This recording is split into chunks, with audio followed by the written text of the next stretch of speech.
Welcome back to Executive Protection Insights. I'm Liam, your host.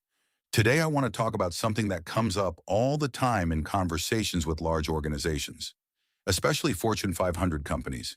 And it's not a technical issue, it's not a budget issue, it's a misunderstanding, a very common one. Most organizations still treat executive protection as if it were just another layer of corporate security. And on the surface, that sounds logical. Security is security, right? But in reality, they are fundamentally different disciplines.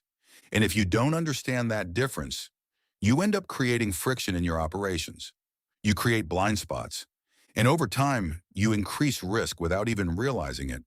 If we take a step back, corporate security makes perfect sense in the environment it was designed for. It was built around control. You have a building, a campus, a site, something fixed. You can define the perimeter. You can control who comes in and out. You can install cameras, access control systems, run patrols. Everything is structured around a place. And because that place doesn't move, your systems don't need to move either. You can build processes, you can build routines, you can create a relatively stable environment. And honestly, corporate security does this very well. But there's another dimension that often gets overlooked. Corporate security is designed to protect scale. Hundreds of people, sometimes thousands, employees, visitors, contractors, all within the same environment. So the systems are built for coverage.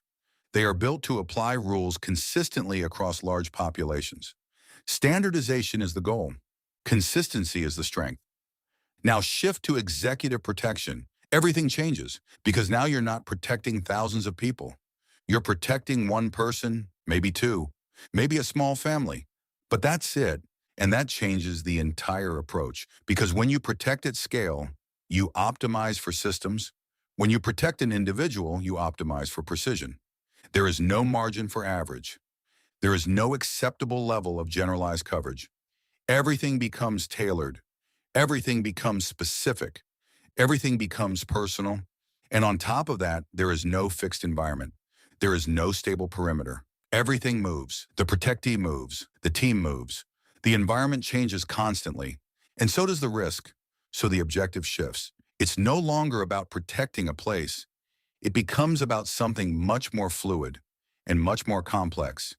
It's about moving a person from point A to point B with the minimum friction and the maximum level of security. That's it. That's the mission. And the simplicity of that sentence hides how difficult it actually is to execute. Because the moment you introduce movement, everything changes. You're no longer operating in a controlled environment. You're operating in environments you don't control. Airports, hotels, public roads, events, places where variables are constantly shifting. And every transition becomes a moment of exposure. Getting into a vehicle, exiting a building, walking through a lobby. Those are the moments where things happen, not when you're sitting in a secured office behind access control. And this is where I see most Fortune 500 programs struggle. They're built on a corporate security mindset and then extended into executive protection. But that mindset doesn't translate well into motion. So what you end up with is friction. You see teams working off PDF plans that were finalized hours earlier, sometimes days earlier. You see communication happening across multiple channels, WhatsApp, radios, email. None of it centralized. You see intelligence being collected somewhere, often in a security operations center, but not actually reaching the people on the ground in a way that's usable. And you see a lack of real-time visibility. So when something changes, and it always does, the response is slower than it should be.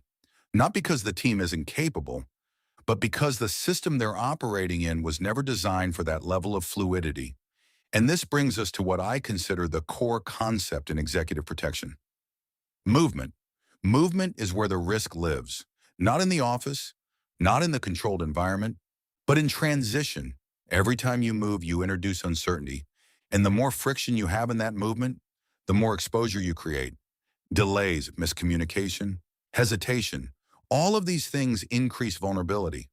So in a way, the job of executive protection is not just to protect, it's to make movement smooth. Because smooth movement reduces exposure. It reduces decision points.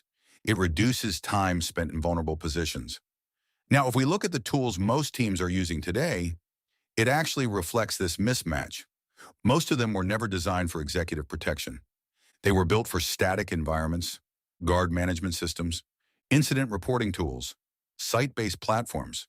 So what do EP teams do? They adapt. They build their own ecosystem. Excel for planning, messaging apps for communication, intelligence platforms like Dataminr or Ontic for alerts, separate GPS tools for tracking, and each one of those tools does its job in isolation. But none of them are truly connected, and that's where things start to break down. Because in a dynamic environment, fragmentation creates delay, and delay creates risk. What's actually missing is not another tool.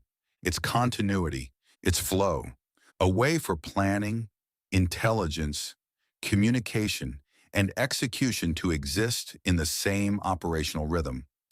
Because when everything is connected, the team moves faster, they understand faster, they decide faster. And that speed is not just about efficiency, it's about safety.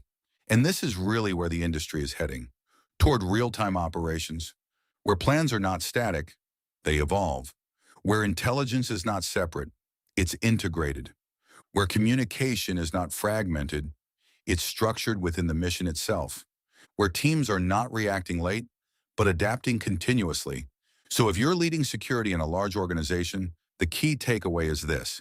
Executive protection is not just a subset of corporate security, it is its own operational discipline, with its own tempo, its own constraints, its own realities. Because you're not protecting thousands of people inside a controlled environment. You're protecting one individual, moving through environments you don't control, and that requires a completely different way of thinking. And when executive protection is done right, you don't notice it. It feels seamless. It feels effortless.